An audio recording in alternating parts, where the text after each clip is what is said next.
সালের 25 ও 26 ফেব্রুয়ারি পরিকল্পিত হত্যাকাণ্ডের সুষ্ঠু তদন্ত ও চাকরিচ্যুত সকল বিডিআরদের চাকরিতে পুনর্বহালের জন্য আমাদের আজকে মানববন্ধন।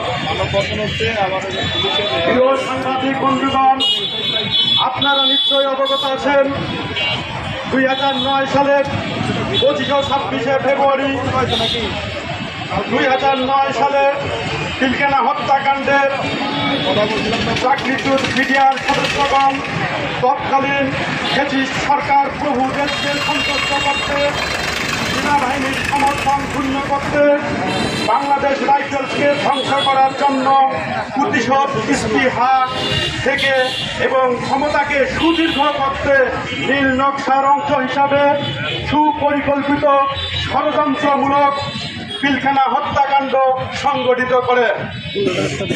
উক্ত হত্যাকাণ্ডে 57 জন সেনা কর্মকর্তা সহ 74 জন শাহাদাত বরণ করে। উক্ত ঘটনার পরবর্তী ফ্যাসিস্ট সরকার প্রহসনের বিচারের নামে আলামত ধ্বংস, নিরীহ 54 জন বিডিআর সদস্যকে নিরাপত্তা হেফাজতে হত্যা করে। পিলখানা হত্যাকাণ্ডের